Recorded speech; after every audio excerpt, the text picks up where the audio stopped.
A finales de los años 60 en Murcia, España, la familia Martínez del Águila empezó a vivir en carne propia la peor pesadilla que una familia podría vivir. Los más pequeños de la familia empezaron a morir uno a uno sin explicación alguna.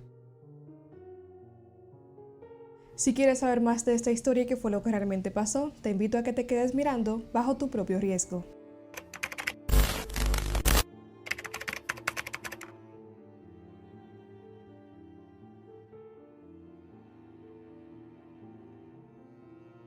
La familia Martínez vivía en una vivienda humilde ubicada en el Carril de la Farola, en Murcia, España. Era una numerosa familia compuesta por 12 miembros en total. Andrés Martínez del Águila, el padre de 37 años, Antonia Pérez Díaz, la madre de 36 años, y los 10 hermanos, que pronto tendrían un integrante más, ya que Antonia estaba embarazada de 7 meses. El padre por lo regular salía todos los días a trabajar como obrero junto con sus 2 hijos mayores, José Antonio de 16 años y Manuel de 14, quien estaba contratado como chapista. Y la madre, a pesar de estar embarazada, también salía todos los días a la calle a hacer diferentes labores para poder así colaborar económicamente con la familia. A pesar de la condición tan escasa en la que vivían, ellos eran una familia bastante numerosa, ya que además de los chicos de 16 y 14 y del bebé que venía en camino, Antonio y Antonia tenían 8 hijos más. La tercera hija y primera hembra era Piedad. Ella tenía 12 años y era la encargada de cuidar y limpiar el hogar, así como también de cuidar a sus hermanos menores. Piedad no solamente cuidaba la casa, limpiaba la casa, cocinaba y todo lo demás, sino que también cuidaba a sus hermanos, los cuales eran 7 niños a su cargo.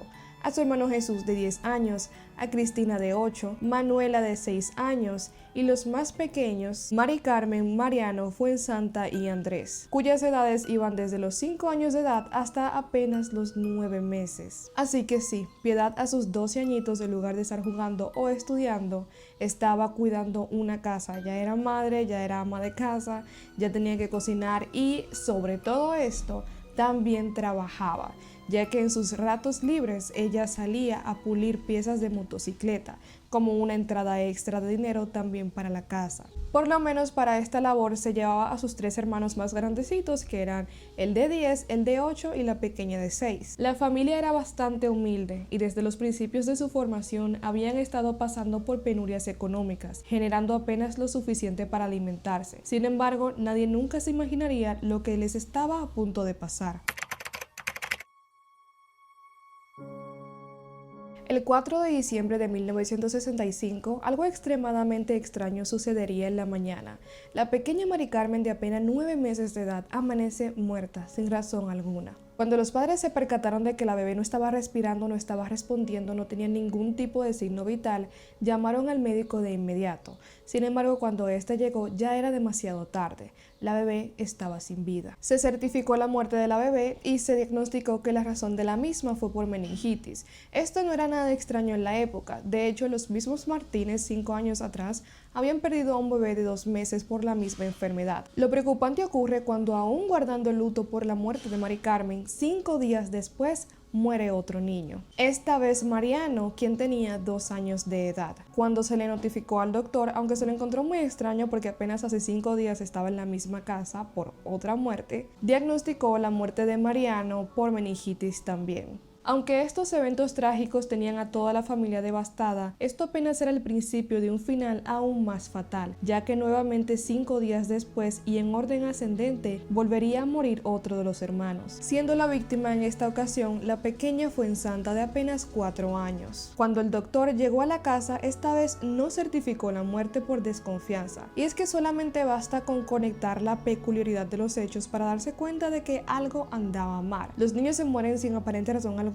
y lo más extraño está pasando cada 5 días. Así que el doctor en secreto acude a un juzgado y denuncia estos hechos. Lo primero que se pensó es que probablemente toda la familia estaría infectada con alguna enfermedad contagiosa y por eso estaban muriendo. Ni siquiera los vecinos querían salir por miedo a contagiarse, puesto que pensaban que la familia cargaba con un virus que pasaba de hermano muerto a hermano vivo. Además, todos los niños del barrio recibieron trata médica preventiva. La familia entera fue ingresada en el hospital provincial de Murcia y todos fueron sometidos a diversas pruebas. No obstante, Al ver que todas las pruebas salían bien y que no se les encontraba nada fuera de lo normal, decidieron dejarlos ir para que así pasaran las Navidades en su hogar.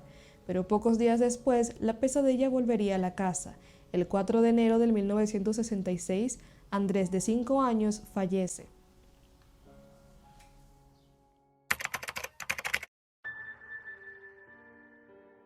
Pues en este punto ya habían 4 niños que habían fallecido en un solo mes. 4 niños que aparentemente disfrutaban de una salud plena. Y por supuesto, ante estos hechos tan extraños, los padres fueron tratados como los primeros sospechosos y estaban en el ojo de la prensa. Los niños antes de morir estaban presentando unas manchas rojas por toda la cara, seguida de unas manchas moradas, algo así como unos moretones.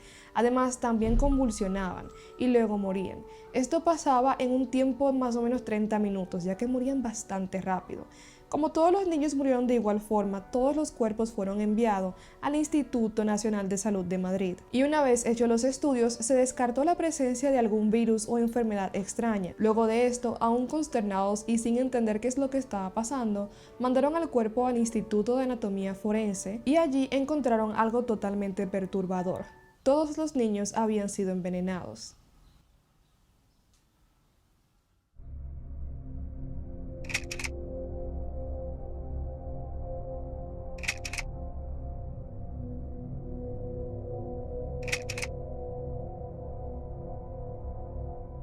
En sus cuerpos se encontraron restos significantes de cloruro y de cianuro, dos venenos tan fuertes que ni siquiera es necesario ligarlos para que hagan un efecto bastante grave y mortal en el cuerpo humano. Ahora imagínense si los ligas. Estos venenos juntos eran una combinación extremadamente tóxica que era capaz de matar a cualquier ser humano en menos de 30 minutos, que es lo que les estaba pasando a los niños. Estas mismas sustancias se encontraron dentro de la casa de los Martínez en una revisión.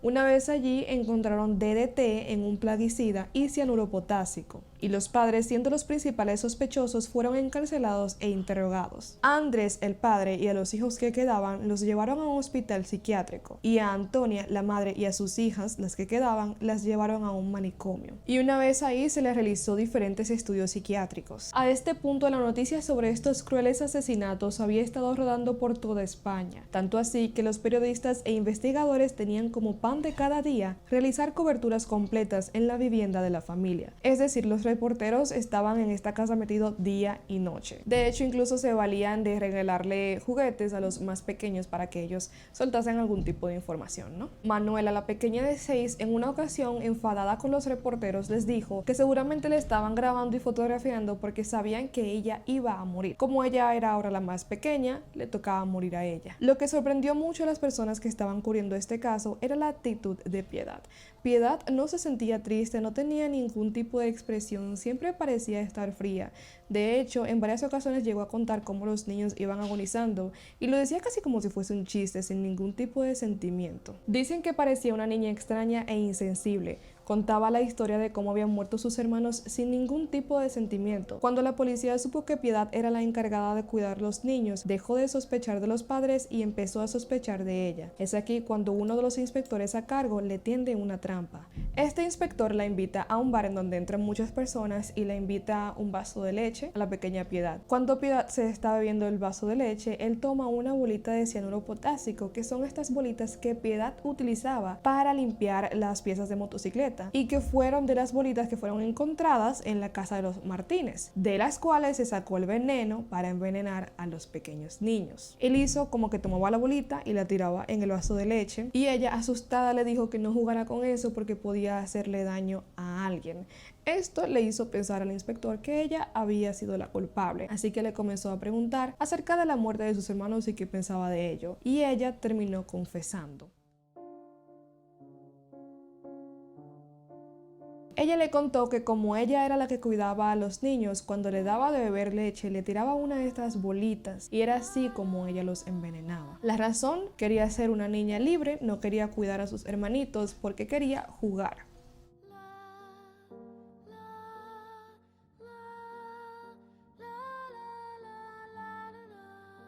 En este momento me parece muy importante y curioso mencionar lo que es el síndrome del cuidador, que siento que podría estar un poco relacionado con lo que le pasó a Piedad, aunque Piedad también presentaba una actitud bastante fría y calculadora. Esto les hablaré un poco más adelante.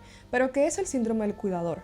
El síndrome del cuidador es un desgaste físico y también psicológico, es decir, emocional, por el que pasa la persona que está cuidando constantemente de otras personas. Normalmente ocurre con personas que tienen enfermedades como el Alzheimer o simplemente personas de mayor edad. El síndrome del cuidador puede presentar síntomas como fatiga constante, alteración del sueño, depresión, dolores sin explicación aparente, un elevado nivel de ansiedad y estrés y falta de interés o abandono total de las afecciones. Pero como les digo, Piedad también presentaba un cuadro de una actitud de una persona muy fría y calculadora.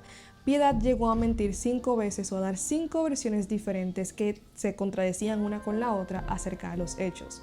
Lo primero que dijo fue que los 3 niños que murieron al principio fueron por orden de la madre, es decir, que la mamá le ordenó a ella matarlos. Y que el último ella lo había matado por cuenta propia porque así lo quería. Además de que sus respuestas también eran muy rápidas y concisas como para tratar de dar a entender que no estaba mintiendo. Y como hemos hablado en otros videos, cuando una persona está mintiendo te das cuenta porque las respuestas también son demasiado rápidas y además contienen información que no se ha pedido. Estas personas hacen esto normalmente porque están tratando de convencerte de que la información que sale de sus bocas es real. Por eso te van a tratar de empapar con una información sobre otra y otra y otra y otra, sobre cosas que no les has preguntado en ningún momento, tratando en primer lugar de evadir la pregunta directa y en segundo lugar pienso yo que también tratan de darte tantas referencias para confundirte y al mismo tiempo convencerte. Como Piedad era menor de edad, no pudo ser procesada, sin embargo, fue puesta bajo la custodia del Tribunal de Menores. Poco tiempo después fue enviada a un convento en donde había monjas que cuidaban de niñas rebeldes o niñas que estaban en peligro. Y una vez ahí cambió su actitud por completo. Parecía ser una niña muy feliz,